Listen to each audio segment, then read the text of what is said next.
Hey everybody, this is Nick Mayhew, three-time gold medalist and three-time world record holder, and you're listening to Power 98.5. We don't play the social game. We are social. Power 98.5. You're listening to Power 98.5, powered by United Angels Dream, your number one resource for public relations, entertainment, and multimedia. Contact them today at unitedangelsdream.com. Hi, this is Dan Aykroyd. He's progressive. He's beautiful. He's thoughtful. He's intelligent. He's powerful. He's positive. He is Steven Cuoco on Power 98.5 Satellite Radio. Hi guys, I'm Sam Fricker. I'm an Australian Olympic diver, and you're listening to Power 98.5. Empowering listeners from the US to the UK. Live on air with Steven Cuoco.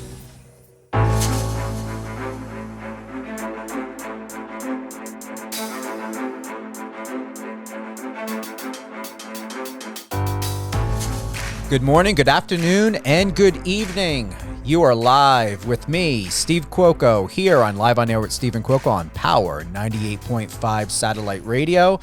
Thank you for tuning in on the iOS and Android app. We are on Alexa. We can be all over your house. Just hook up those spots, those perfect spots where you would like your Echo or whatever it is you're using. Go ahead and plug in to your Alexa skill Power 98.5. You can go to power985.com, click the bottom tick on the bottom right-hand side, send your comments, suggestions, thoughts. If you want to be a guest on any one of our shows, let me tell you what Lady T with Torellia Hoskins. We've got Catherine and Company with Catherine Swain.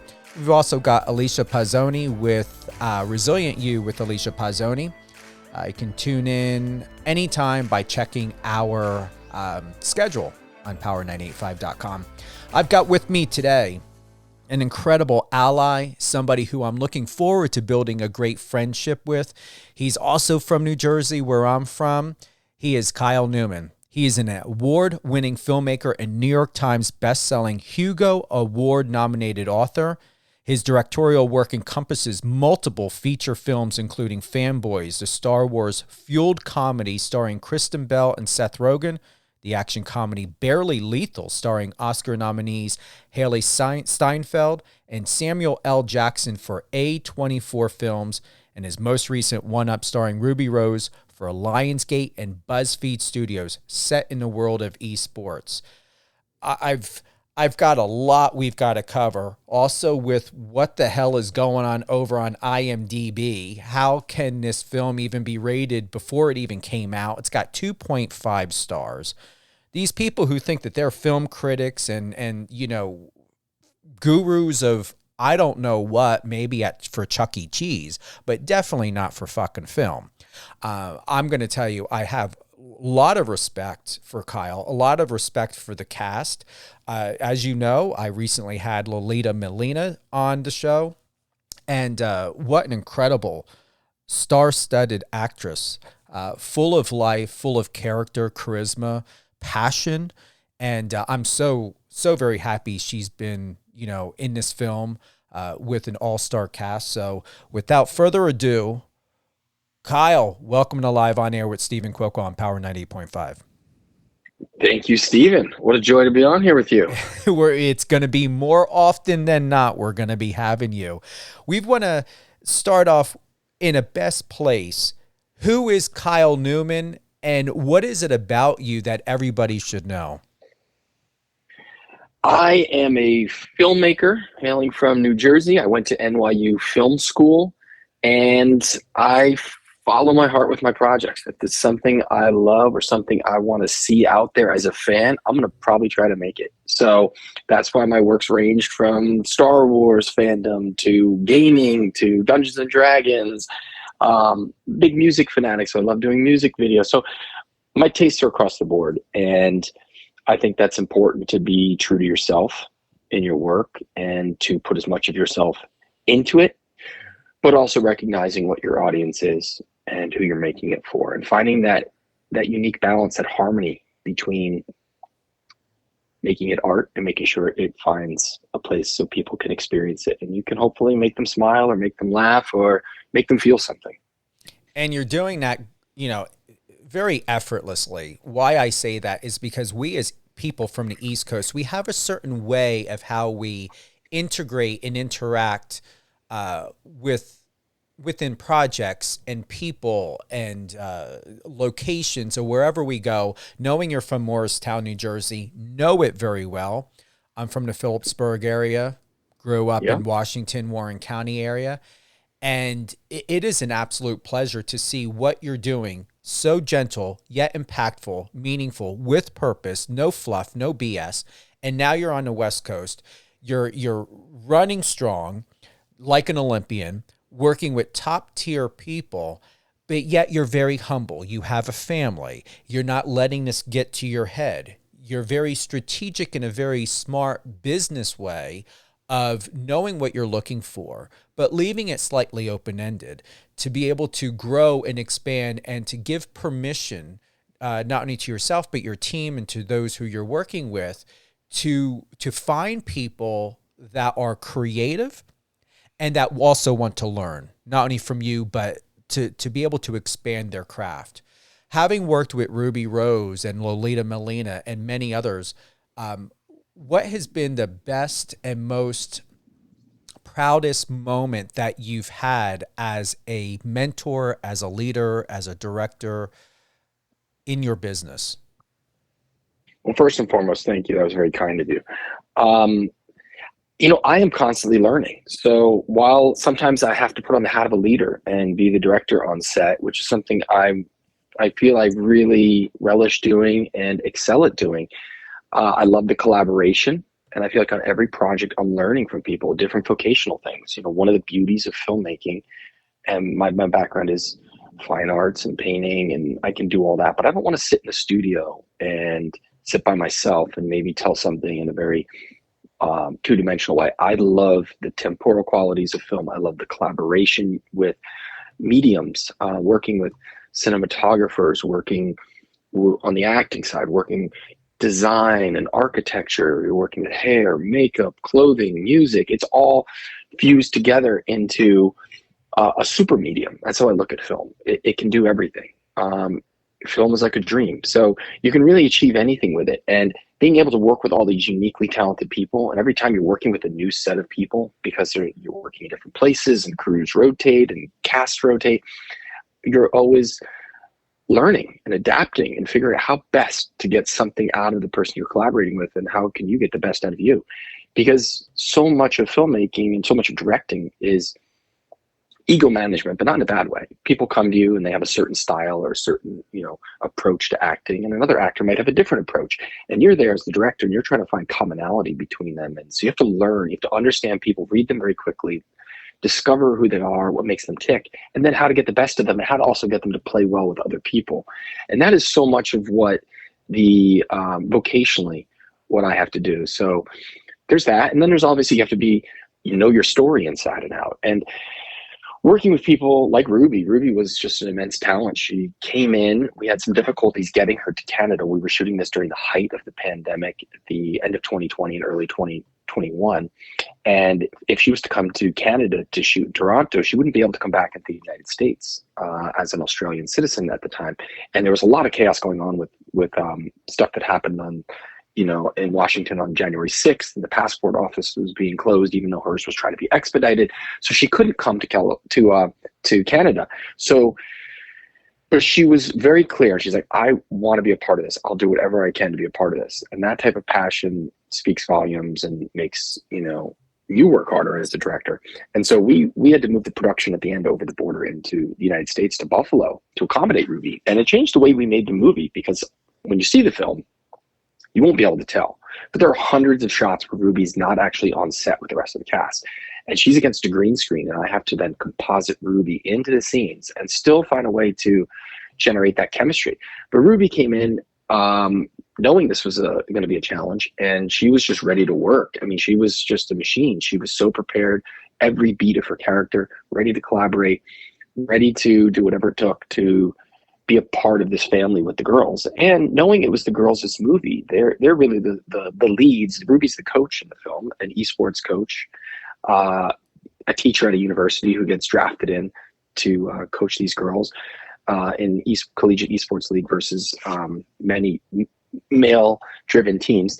But as a professional, she came in and said, this is the girls' movie. They've been shooting this for a few weeks, and how do I fit into this little family? That's the behind the scenes of it. And she put her ego aside, and she was just went with the flow. And very respectful and smart of her. And it's things like that. You just learn from people that have been around and have been doing it. And but there isn't a single person that working with in key departments and casts where I'm not like expanding. And my philosophy when I'm writing or making anything, people give you the worst advice when you're a writer. They're like, write what you know. I don't want to write what I know. I want to write what I want to know. I want to write where I want to expand into. Where does my mind want to go? What do I want to learn? I don't want it to be a regurgitation of what I already know. I want this to be something that I'm not an expert on. And I was not an expert on esports when I made this movie and contributed to writing this movie. I barely, I was a gamer my whole life, but esports as a medium, watching it was not something I was super versed in. I was fascinated by it. I'd seen a little bit. I knew it was big, but I wasn't following it as closely. And so I had to learn it and I had to immerse myself in it. And the same thing with, the books I've been doing with Dungeons and Dragons. It was immersion. Like I have to become an expert on it, even though I love it and I know a lot about it. I need to get to that point where I can then master it to a degree where I can then authentically tell people about it and take them through that story. So I think it's always putting your ego aside and saying, what can I be better at? What do I want to learn? What am I not a master of? And then moving in that direction, as opposed to saying, I already know everything and I'm going to tell you about it. Do you believe people, not only close to you, but also that the audience, that the films and projects that you've worked on, and we're going to touch a little bit, or if not a lot, however much you would like to and what you can share with us, the recent project with House with the View by Cynthia Lovely, guest starring Katy Perry, directed by you. Yes. Do you believe people, especially after this deplorable review or these ratings, which I think we can do away with it on IMDb, are people getting it, or do you find that the majority of the time there is a lot of subjective viewpoint and thought put into what is being put out there online, such as, social media, IMDb, before you or even the cast is given a chance to be looked at and to be seen as real professional people, which you are in a business? But why are we in this position where people are just blatantly being disrespectful by abusing certain areas, such as, viewing and reviewing about content, whether they've seen it or not? It's going to be something hard to police and hard to change, but people are ruthless and selfish when you hide behind an avatar. And one of the most disheartening things with One Up, I'm extremely proud of the movie. I love it. I laugh, I smile. I made it, and I can still watch it 500 times. I thoroughly enjoy it. It's something rare when you make something and you're happy to keep watching it. I'm so impressed by everyone in it. I'm so impressed by what we pulled off for not a lot of money. People don't know those things. They don't know we made it for under $4 million. They don't know we shot this entire movie in under 25 days. If you watch it, you're not going to believe it. 1,200 VFX and 4 minutes of animation and movie within a movie. We have to direct the game play. They're not actually on screen playing. That's all green screen. Everything's written later, comped in, and you make this narrative happening on screen that then these actors are reacting to. So I have to balance it all in my head. They don't know that, and they don't have to know that. But what is disheartening is before the movie even came out, it was getting just ransacked with negative reviews because people saw the trailer and they saw girl gamers. Screw this. This sounds so woke. This is so lame. And there's a concerted effort to tank the movie's ratings. So before the movie was out, before anyone had ever seen it, we had hundreds and hundreds of 1-star votes. 1 out of 10. This is not 1 out of 5. This is 1 out of 10. People just trying to sandbag it. And that's because they're afraid. This is a lot of gamer bros, trolls gathering up saying, let's go ransack this rating.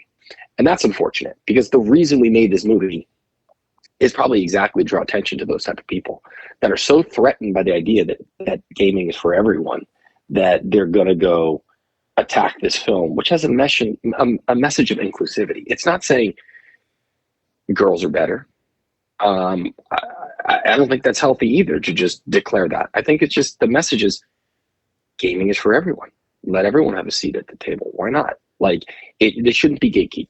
So, and we do that in a very fun way. And as woke as the movie is, there are so many things that poke fun at what's going on right now that are also ridiculous. And I try to keep a very balanced approach to it and keep different POVs at play, because I think that's healthy too. I think if you just have one mantra and you try to jam that down people's throats, it falls on deaf ears, or you're preaching in an echo chamber, because that's the people that see it. But I tried to program the movie to be very eclectic in its POVs and also in its comedy. I think there's something for everyone, and also spanning generations of gaming. So it goes all the way back to the early 70s and the birth of gaming and the games people used to play. And I grew up on, my brothers had Atari and ColecoVision. I grew up Nintendo and Nintendo 64 and Dreamcast, and it takes you through all the consoles and all the arcade stuff up to present day.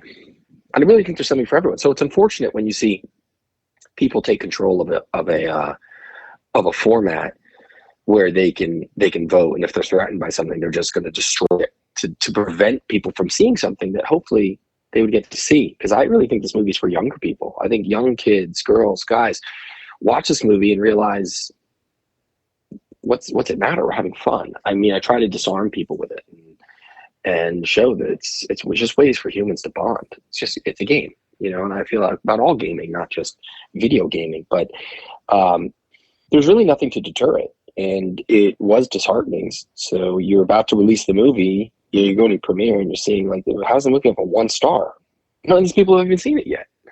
So, but that's what we're up against, Steven. It's a crazy time, but who's going to stop it? They don't really care, these sites. They're getting clicks. They're getting traffic. If people want to come there and shit talk this movie, then okay. I mean, no one's going to police it. That's what's unfortunate.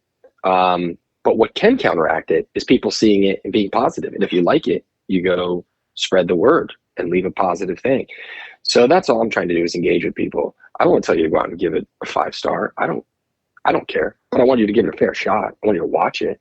If you don't like it, then don't like it. But at least watch it before you're allowed to rate it. That's insane.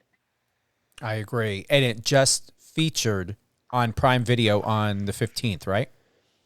Yeah, it debuted on Prime Video. And it was a Lionsgate and Amazon Prime distributed it, and Prime's our portal in the US, Australia, and it is coming to the rest of the world. I guess those details are going to be out there soon.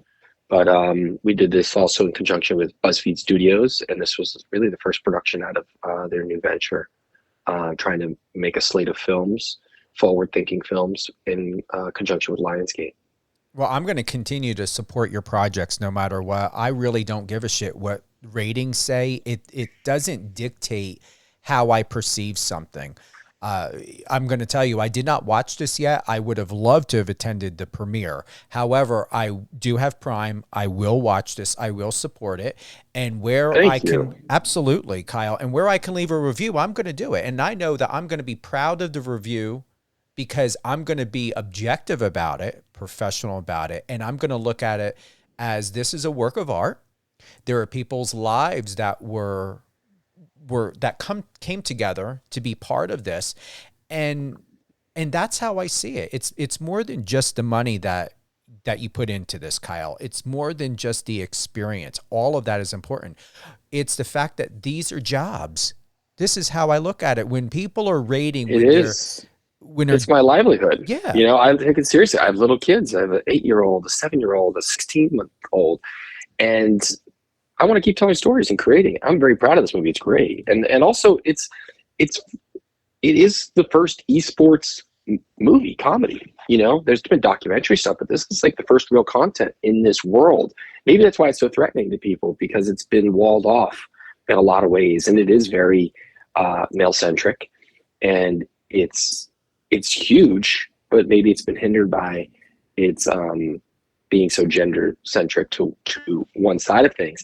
But this is an opportunity. If you're into gaming and you believe in the message, watch the movie and spread the word. And that's helpful. But I also think beyond that, it's just a damn fun movie. It's fun. Like, so regardless of the politics of it or anything else, it stands on its own as a thoroughly entertaining film, which is the most important thing. Is, are you making something entertaining? Are you making something that no matter who you are or where you're coming from or your perspective, even if you don't know gaming or you don't care, I want people to be able to watch this movie, be transported away somewhere, go on a journey. It's a sports film, even though it's people sitting behind a computer, computers and competing. It's still a sports film. It's about a family. It's about misfits and underdogs. And so I watched all, the entire lexicon of sports films out there, all types, from A League of Their Own to Cool Runnings to, you name it. There's all types of sports film, and it still partakes in that genre. But it's fun and it's an escape. And regardless of all the other stuff, I promise, 100 minutes of pure enjoyment. And I believe you. And I'm going to give you a really fair and honest review after I watch this. And as you know, nothing has an expiration date. I say this to music artists all the time. You could write a song, we can, look at and consider one up, debuted in 2022, 10 years from now. If a person never had watched or even listened to something and it's their first time, it is just as brand new to them 10 years from now as it would be right now for us. Absolutely. People are going to keep experiencing it. Things are going to get rejuvenated. Things go through cycles. Look at what, there's the Kate Bush revival via Stranger Things. Suddenly a whole new generation's exposed to it. I love many different decades of music, all types of music. I go back and do it all the time. I'm going to expose my kids to stuff that might be 50 years old. Maybe I'm going to pop on, a Beatles album. They're going to be like, whoa, what's this, Dad? It's, for them, it's brand new. For us, we've been listening to it our whole lives. So there's always that opportunity for something to be fresh and new, even if it's been there, in quotes, for a while. We're going to go ahead. We're going to play the trailer. I know you can't see it, but head on over. You can go to IMDb. That's how I'm viewing it right now. I've watched it already. I want to watch it again. I just want to bring in the mood, the ambience, the feeling, everything about this into this interview. Because once again, these are jobs. These are people with real lives. Like Kyle said, he's got a family. He's got kids. This isn't just a fun project. And even if it was, the fact of it is that people don't make these projects because they're bored and they've got nothing else to do. This is their skill, their talent, their passion. And once again, it's also their livelihood. So let's continue to better support each other and one another, be less subjective, more objective. And there are times to where if it is not a feel good to you, then maybe you just should keep it to yourself. And maybe, just maybe, you are not in the right emotional, mental state of being in that moment. So consider that if you did watch this film, One Up, or any film, take in consideration where you were at within your mood and even position in life. And consider to rewatch it again when you're in that space so that you can be present to be able to embody the moment and the mood and the experience. And that's what I do all the time, Kyle. And I wait to watch something when I know I can be present. It's just like if all of you and the cast members were on stage, I'm at the arena and you're performing in front of me. I'm going to go when I'm available to take you in, to embrace and bring you into my space. I will not do it if I'm not in a space to be able to know that I'm not going to enjoy it. So when you listen to this now, you listen to this show later, we will re-air this show with Kyle Newman tomorrow, 2 p.m. Eastern time. Let's go ahead and play the trailer.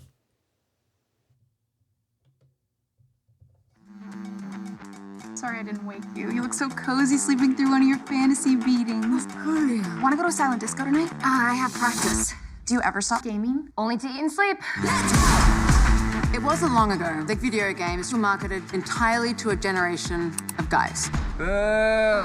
But now, gamers are everyone. 1, 2, 3, beta! VU runs support. Don't screw it up. Dustin, they're flanking us. But you have a lot to learn, okay? Seriously? I'm a nationally ranked player. The only reason you have a spot on this team is because you guys have, vaginas. I'm done. Watch what I do.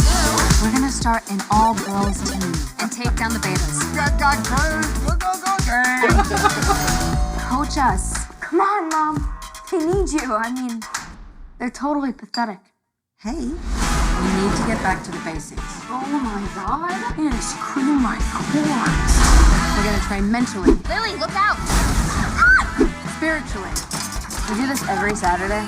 Physically. Does he bring Axe Buddies back? I want it to be as authentic as possible. Barrett will be only funding one eSports team, which means it's either you or the betas. What about my scholarship? Unless you win, I would be forced to cancel that. Girl power, everybody! Oh, man, isn't that 8-bit? We're like 8 bitches. Bring it. Oh, I'm lubing up right now. Jump in, baby. Water's warm and I'm already wearing a t-shirt. What is happening? I'm back. Welcome to the National eSports Championship. It's time to reignite the fire inside of you like you're a kid again. It's win or game over.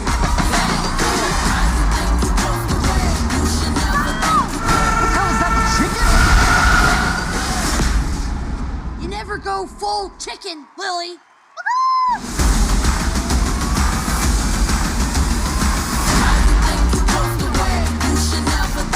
I actually have a secret to tell you. You want to step a little closer?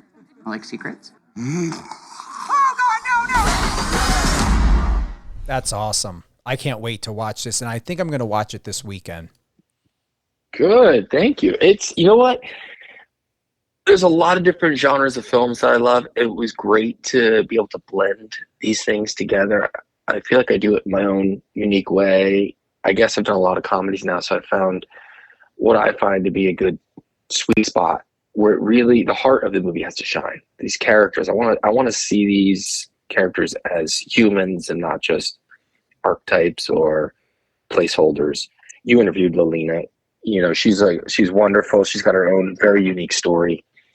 We cast Lolita out of Ohio. You know, she joined us up there. It's not like, you know, she's sitting here, some big actress in Hollywood. We cast very unique people in this movie for all the characters, and most of them are discoveries that are the leads that I took the time to really, you know, curate the cast very thoughtfully. So there's some really strong comedic and human voices on display, and I think that lends to it. And then there's some real genuine chemistry between these girls, and you could feel that while you're making it. They formed a little family. It wasn't just work. This was something passionate. You know, this movie took me nearly 2 years to make. It's not like a job you go do for a few weeks and you're done. Like, when you're directing, it consumes you. It's your life. You can't do anything else. You have to fight endless battles to protect the movie from people of all different types that are going to come in and try to change the way the movie is seen or marketed or cut. And you have to be ruthless and relentless, and you have to just push people in an encouraging way to keep working, to do the best beyond what they're even paid for. You have to keep going until the movie's really done. Everyone's got to go above and beyond to get a movie, an independent movie or a small movie, over the finish line. And it has to be compelling, and you have to really make people believe that what you're doing has merit. And we had such a great team, and just getting our VFX over the finish line with the money we had was nearly impossible. But we, like I said, we had almost 1,200 visual effects shots, and that's movies that are like $100 million have that kind of VFX workload. We had a lot to do in this film, and like I said, it was only exacerbated because Ruby had to be composited into half of her scenes.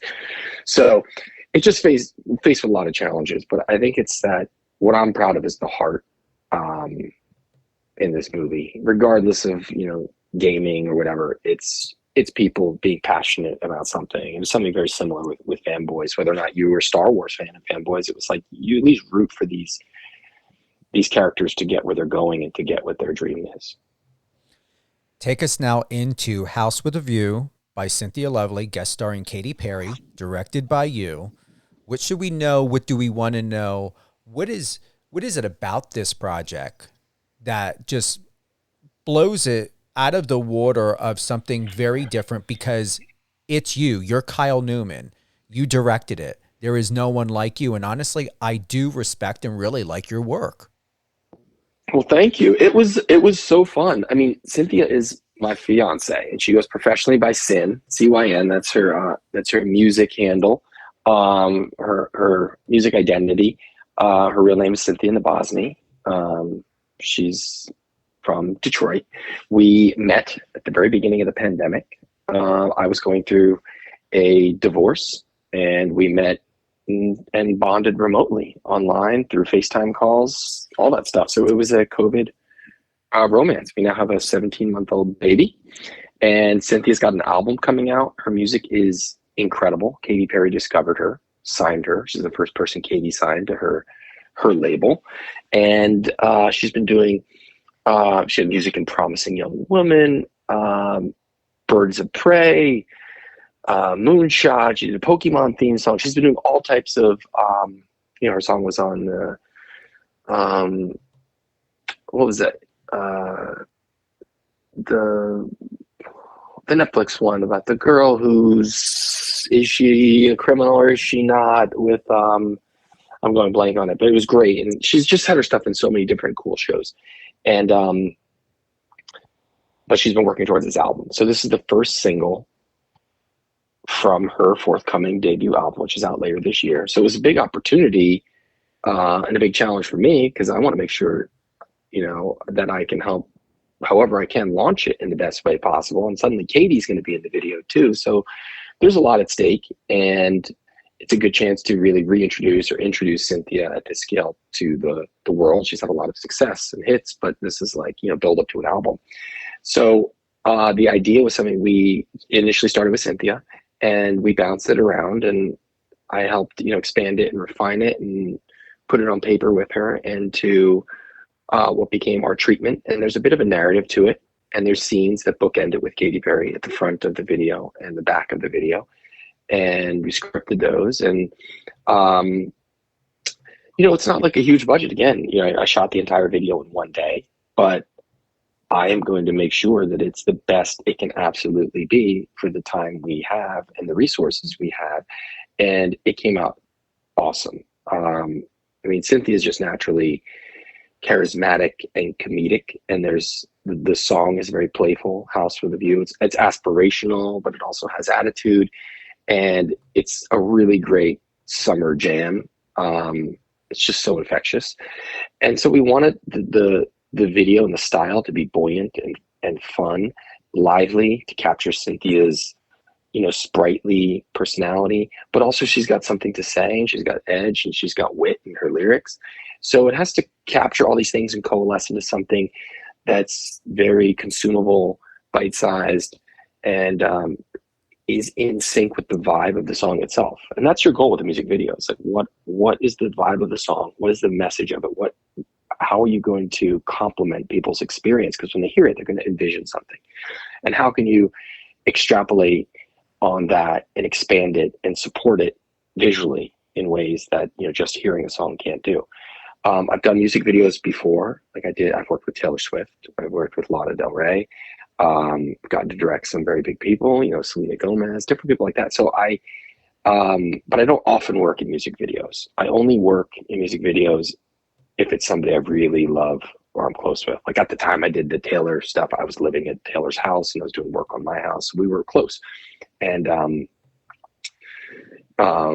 she's a godmother to my second child. So she's like, "Do you want to do a video?" I was like, yes. It became a very pure experience, just me and her coming up with the concept and doing it. Same thing with Lana Del Rey. We're very good friends. And she said, "I have this little window to do a video. Do you want to do something?"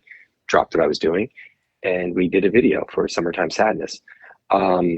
This was a similar thing. The movie was about to come out and had a lot of other stuff going on, but Cynthia is my best friend in the world. So I wanted to collaborate with her. So I dropped everything I was doing and we just put our heads together and we said, this is what we want to make. And it was a very pure process. And I like that with music videos. It should be unfiltered.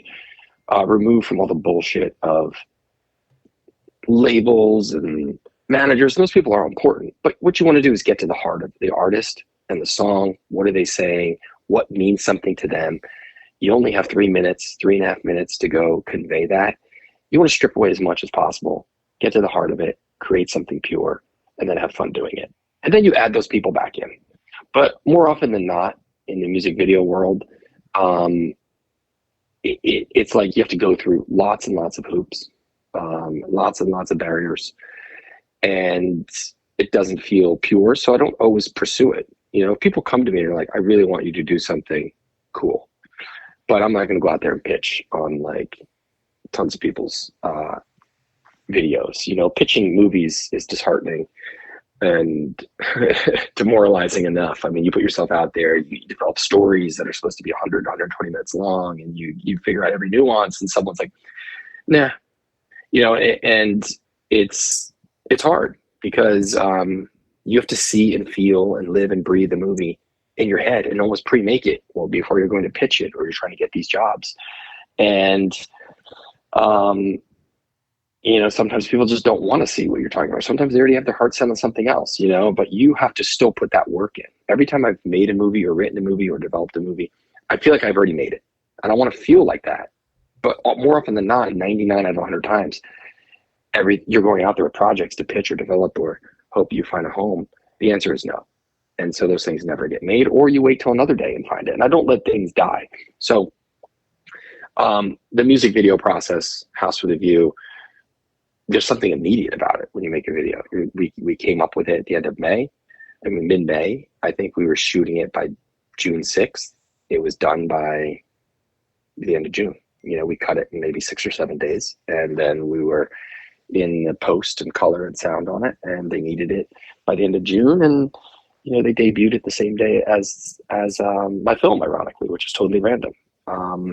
So I had two things come out on the exact same day on July 15th. So, but there was a quick turnaround to that. You know, conversely, you work on a movie and you're on it for 2 years. When it was Fanboys, I developed that one, and you know, making it and seeing it to release was like a 7-year process. Barely Lethal was 4-something year process. So each thing is totally unique. I mean, the very first feature I did, I took over for another director. They were already 4 days into production, and a friend called me and said, "What are you doing today?" And I was in LA. It was a Sunday. I was pitching animated movie earlier that week, and I was about to fly home to the East Coast, and like, meet me at Starbucks. And I met him and another friend I know at Starbucks. I knew they were in production on the film, and they're like, "Do you want to direct it?" Our director just took off, and I was like, "Wait, what?" They're like, "Yep, we're going to set right now." There's a white van outside of the Starbucks in La Cienega. I was like, "Sure." An hour later, I'm driving up to the Disney Ranch, and I'm directing this movie. I hadn't even read the script. So there's that scenario too. And you just get thrown in, and you better hope you know how to swim, because there's no lifeguard and no one's giving you CPR and there's no floaties. You just go. And it's not a great movie, but me personally on that one, I'm proud of what I made. Shooting for 4 days, not even having a chance to sit down and read the entire script, just directing from the sides. I didn't cast these people. I didn't crew this movie. I didn't pick these locations. I didn't write the script. I haven't had input into a single word. And here I am in charge, directing it. And I didn't even wake up knowing I was going to be involved in it. So there are those kind of scenarios. And you always say to yourself, it is never going to be crazier than this. Oh my God, what I went through on that one. And it's always crazier. The next one was dealing with Harvey Weinstein, you know? So it's crazy. Every project is so unique, and it should be, because each story, each movie is like a living, breathing entity. It's like a real thing to me. It's like a person, and I have to nurture it and take care of it and make sure it gets what it needs. And then I protect it like a parent, and I will cut your fucking throat if you try to fuck with what I'm making. Like, it has to get to that point where you're like, no, I know what's best for my kid. And you are not what's best for it. You're trying to come in and profit off my kid, or you're trying to come in here and give my kid drugs. Get the fuck out of here. I literally have to protect the movie like that. And there are a lot of people when you make a movie that come in and they have their own agendas. And you're dealing with hundreds of people, and it's still an art form. But imagine you have a big giant paintbrush and 100 people are trying to move the paintbrush. in different directions. That's what making a movie's like. And you have to get all 100 people to be working together to at least get these brush strokes in the right direction, to at least have it communicate the basics. And then you're lucky if it has all those extra things. And the more problematic people in the process, the harder it is to do that. So early on, it's targeting the good people, targeting the good cast, targeting good humans, people that want to be there, that aren't out for themselves. They're there for the project. And then you feel like you can trust, you can collaborate, and then you start moving in the direction. Then you can add depth and nuance and shading, and then your picture gets so much better when you have the right team. Because if you don't have the right team, movies are absolutely impossible. That's why most movies don't work. Because people come at them with different agendas and different priorities and different levels of work ethic. Some people want to just get in and out. Some people want to see it through the end. Some people just want that paycheck. Some people just want their name on it. They don't really care. They're not going to pull any weight. So you really have to edit the people, and that's just good for anybody in life. Edit the people in your life. I bet if you made a list and give the pros and cons of people in your life, you'd be able to edit some of the bad things out of your life. I think a lot of people did that during the pandemic. They had a chance, they had a reprieve from the grind of life to say, what's good for me? Is this really good for me? This is actually horrible for me. And I went through that process, and it's not easy. But you reprioritize. So what is the most important thing in my life? My kids, period. My partner. And then you expand that out, and it's very similar with a movie. What is the most important thing here? You got to protect the story, period. You don't make deals over, I could put this in or this product in, or I could get this beat in to serve this for this person. And suddenly it becomes watered down and it becomes something impure. And so you always have to protect that story in each scene. What am I doing here? What's the point of the scene? What is the emotion I'm trying to convey, or the story beat I'm trying to that's going to be necessary to propel us forward? How do you best communicate that? Where are you putting the camera? Where's the emphasis? Who's the point of view in the scene? In this movie, is it Paris's scene? Is it Ruby's scene? Is it the villain scene? Like you go in and you have to check off all these boxes, and then where do you put the camera to best tell that? Where are they at emotionally? Are they dominating the frame? Are they lost in the frame? Are they small? Is it over the shoulder? Is it clean? Is it dirty? Are you seeing part of this character? Is it a two shot and they're head to head? So many ways you can tell the same scene, and there's almost too many choices. So directing is all about choices, but always keeping in the back of your head, I have to protect the story and the scene. As you know, and I believe I had told you when we last spoke, Kyle, that I would like to adopt one day. In the years of your experience before having children and now having children, as you had stated, it's protecting your child. It's setting those boundaries. Have you found, and I'm asking this for myself, and even for people that are in your situation, are already a parent, or myself that would like to adopt, who work in the entertainment industry, do you see things and work differently once you have children than before having children? More specifically, we come from the same area. People say you're very East Coast. I believe I will always be driven, determined, blunt, unapologetic, and very true to who I am and what I believe, how I should be responsible with my reputation and with who I am as a person, to not fluff, bullshit, or beat around the bush. Do you soften a little bit once you have children, or like with your projects, do you become a little bit more, is it protective, territorial? What do I have to look forward to when becoming a parent, being in this industry that you already have experience and that you're experiencing now, pre-fatherhood and now post-fatherhood? Well, children are the greatest gift. I mean, I really feel like we're here. Everyone that's here, everyone that's having a conversation, that's listening to this, is the descendant of a line of reproduction. Thousands and thousands of years, you made it. Other people didn't. And I want to continue that. I think that's an important and sacred thing. The idea that I have kids and I can impart what I've learned and have fun with them, and hopefully set them up to have great lives and families, that's incredible. it requires tremendous sacrifice. It requires tremendous focus. I'll tell you, I had a lot more free time before I had kids. Every single minute of my life, it isn't geared towards work or making a movie or my projects. It's kids. You know, I write or I do these things when I pick them up from school. I don't have a nanny. I do it all. I take them to school. So for me, I have to be very expeditious and productive during the moments that I have time for me, because they are much more fleeting. And then you work at night, you work whenever you can. And sometimes you work while they're playing nearby. And so it requires like reorganization. It requires you putting your ego aside. You do have to be selfless. And I think those are actually good lessons I graduated into. I think I'm a pretty selfless person in general. I'll help people, and you know, just the way I was raised. I'm one of 5 kids. We all had to help each other, and you know, it's just that's who I am. I am protective too. I know my boundaries. Growing up in New Jersey, I went to NYU Film School. I lived in Manhattan for a long time. You have to say, this is my space. This is my boundary. This is who I am. You know, back off.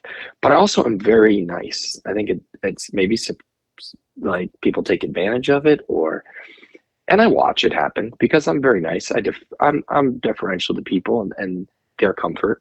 And I like, you know, I was like to treat people, strangers especially, better than I would treat myself. I think that's how you make the world a better place. You treat people better, not just the same as how you want to be treated. Treat them better. And if everybody did that, all the problems would be solved. Literally. You don't know somebody, don't treat them just how you want to be treated. Go in, give it the benefit of that, treat them better. I think that's a good philosophy to live by. Not everyone lives by it, because surely that's not how people live. People are horrible to people, and people hide behind social media, and they hate people they've never met, and they hate people because of the color of their skin or where they're from, or they like a different sports team. I hate you. It's a default, which is hard, and it's sad. Given the opportunity, I think a lot of people in a one-on-one situation would change. But with kids, they don't know all that stuff. They don't know anything. They're so pure. And so it's protecting that purity. And I think, you know, for anybody going into it, it's knowing that you're going to have to make some considerable sacrifices, because it's not your life. It's their life, and you're kind of also have to make sure you have time for you and take care of you. And you have to take care of yourself so you can take care of other people. But it's a major reorganization, almost a reboot of your mentality.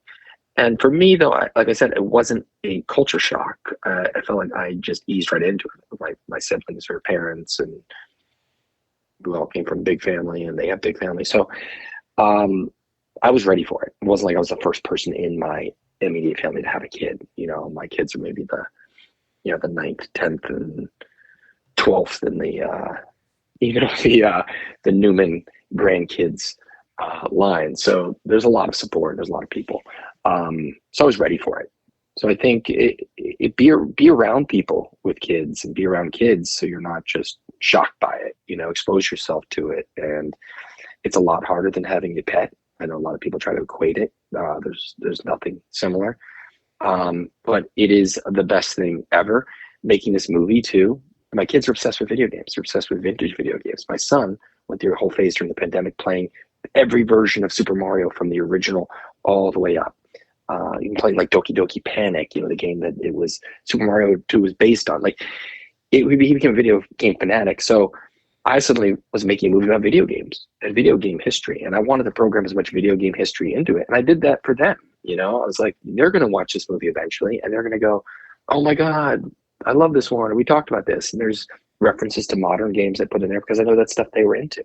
And at the time, they were 5 and 7.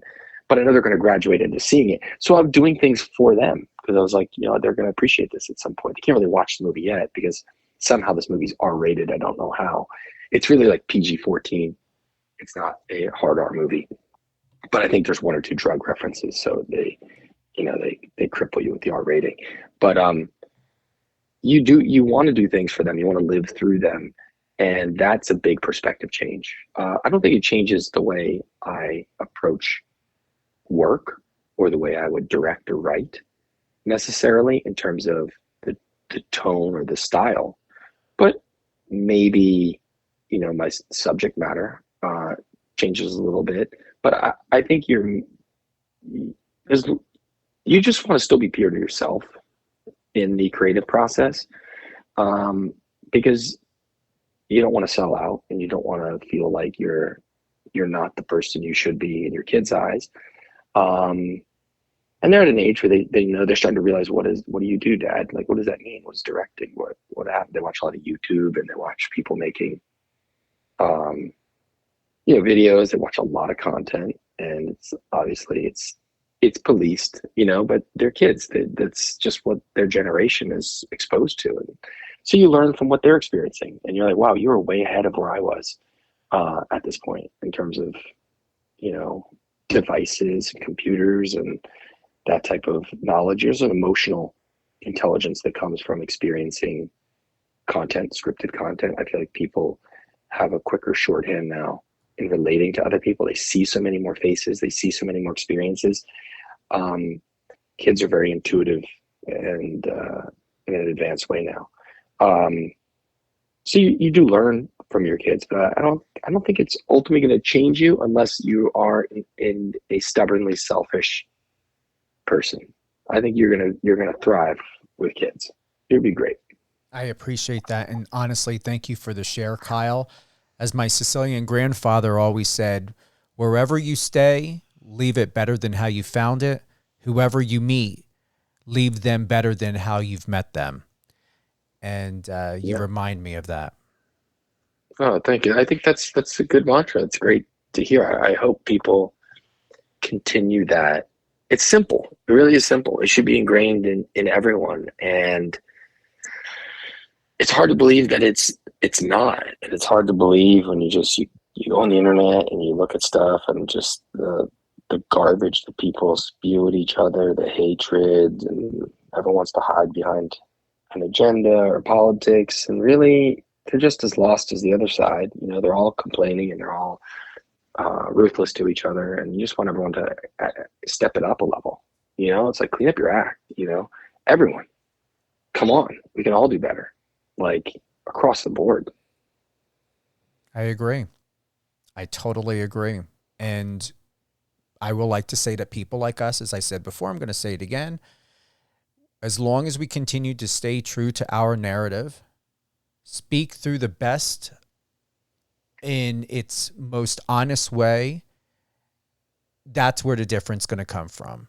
And even when we look at your past projects and with One Up, it really is a go-to feel good. That's just very different. And, if they end up doing a remake of your film, you did something really right, because I don't see how anyone could have done it better. Once again, I'm going to be watching it this weekend.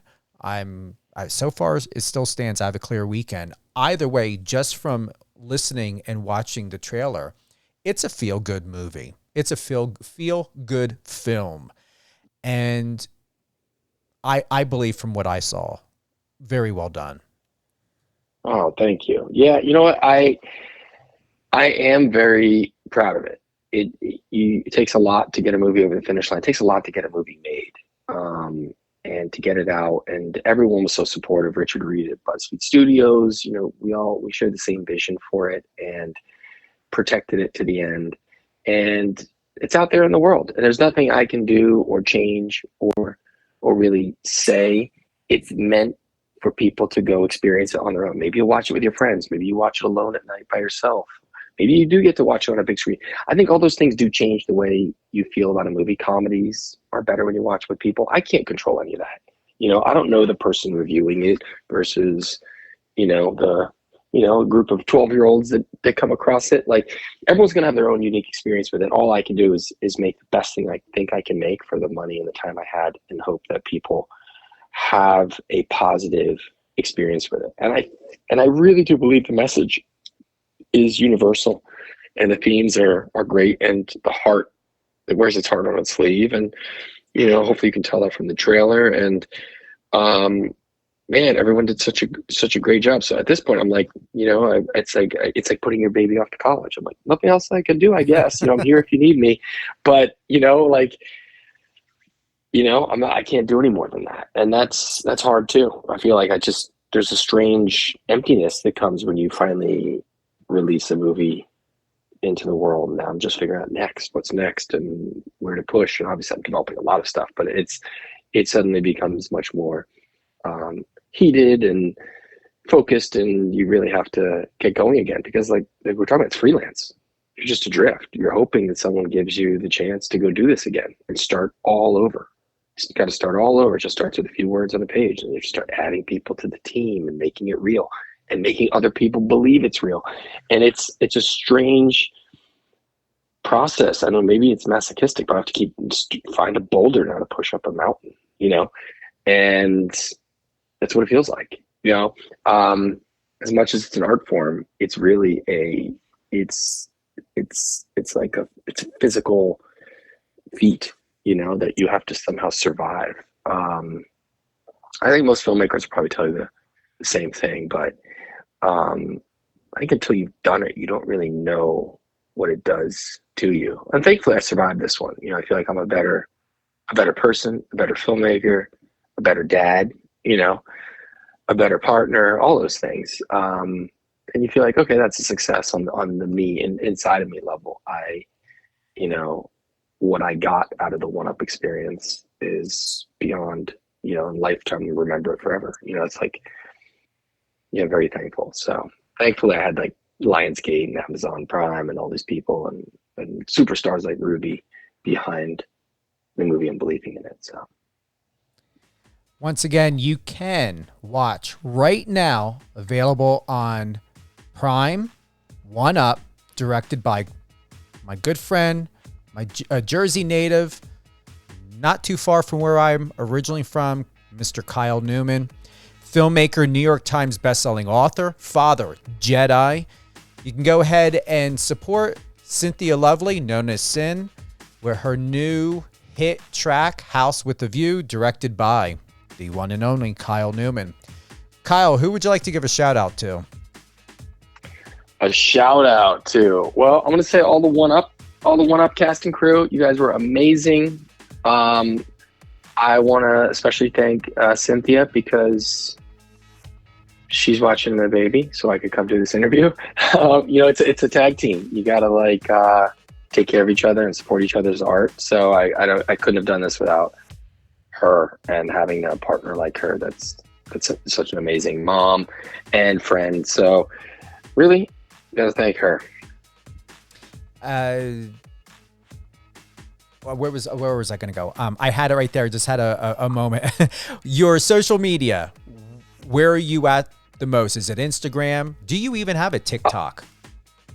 I do have a TikTok. I forget what it is. It's kind of more new to me. I peruse a little bit. Cynthia's very into it. I'm Kyle_Newman on Instagram, Kyle_Newman Twitter, Kyle Newman. I have a fan page on Facebook, and what am I on TikTok? I want to find out for you right now. Yeah, I'm please. Kyle_M_Newman. So it's a little extra M in the middle of there, bookended by underscores. So you can find me there. I'd love to keep the conversation going. If you watch One Up, let me know what you think, even if you hate it. I will definitely. I highly doubt it. I highly doubt it. It just reminds me of those days when I played Centipede and Donkey Kong. My favorite was Pitfall. Yes. Come on. All that stuff. Yes. Oh, man. Once again, streaming now on Prime Video, One Up by director Kyle Newman. Head on over to IMDb. Get those ratings up. Only if you like it. None of this BS, this bullshit of 1-2 stars. If you like it, support it. Remember, we're talking about people's lives. We're talking about jobs here. Definitely, give it a great rating on Prime Video. Connect with Kyle. You've got his Instagram. He shared with you his TikTok. Filmmaker, New York Times bestselling author, father, Jedi, and my new friend. Once again, Kyle Newman, I'm heading back over.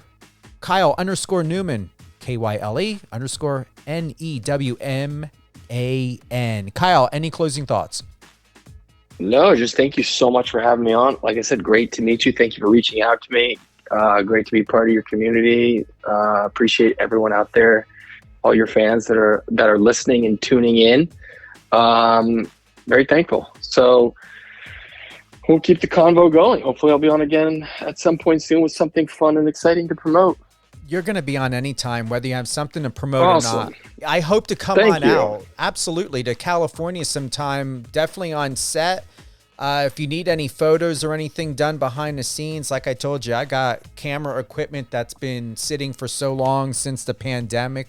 I usually travel with my clients, but things are finally starting to open up now. Remember, tune in tomorrow, 2 p.m. Eastern, live on air with Steven Cuoco, power985.com. Download the iOS or Android app. Tune in on Alexa. We stream live on Streamitter, Streama, Live Radio FM, MyTuner, which is one of my top favorites, and many others. 200 countries and counting. 2 p.m. Eastern, July 20th. All about Kyle Newman. Recap. One up. Get those high ratings in. Watch it. Support it. Available now on Prime Video. Head on over to IMDb. Get that 2.5 up to at least an 8 or 9. Because I know once I watch it, I'm going to be scoring this high. But I'm going to watch it first. I'm not going to be, doing what people are doing, not even watching it and giving it a rating. How can you do that? I highly doubt they're precognitive. But, goodness will prevail. Also, check out Sin, House with the View. Go to YouTube. Congratulations to her. 38, almost 39,000 views. A lot of positive reviews here. I'm going to read one by Joseph. Finally, you and Katy are together. I love it. I wasn't sure what the video would be like for a song with this title, but this was so clever. Once again, House with the View by Sin, directed by Kyle Newman. Hope you guys have a great day, great week. We have a lot else coming up here. I've got Weston Anderson. I'm going to be covering Monster Jam this Saturday. Friday, 7 p.m. Going to be interviewing Weston Anderson, 3 p.m. Pacific time on July 20th. Then I've got Rajan Dave and Jeff Linden with Herb NJ Org. I believe I wrote that down correctly. My first time talking about not CBD. We're going to be talking about pot and dispensary and everything else like that. I think it's going to be more than just a great topic, point, and subject, but I'm looking forward to it once again with Rajan Dave, Jeff Linden, with herbnj.org. And you know what? Do I have it up here? Yeah, I do. Herbnjoy.com. There we go. I'm giving a big shout out to those guys. Herb and Joy. Sometimes I scribble because I get impatient when I write things down. That's going to be on Thursday, July 21st at 1 p.m. Then, July 22nd, we've got my good friend EJ, the mega superstar, the legend himself from Discovery's Naked and Afraid. July 22nd, 1 p.m. That's a Friday. So, recap, we just had Kyle Newman today. July 20th, Weston Anderson with Monster Jam. 3 p.m., Wednesday, July 20th. Thursday, July 21st, Rajan Dave and Jeff Linden with Urban Joy, talking about all things pot, dispensary, and it's going to be a very educational show. And then my good friend EJ. EJ is also from New Jersey, the Bud Lake area. And he's from Naked and Afraid, Discovery. The legend, the champ, the everything. Looking forward to getting those gifts he said he's going to be sending out. I hope I get a custom knife. That would be really awesome. I'm going to put it in a nice glass case if I get one of those things. 2 p.m. Eastern. Tomorrow, July 20th. Kyle Newman. Recap. Share. Tell all your friends. Tune in. Have a good one.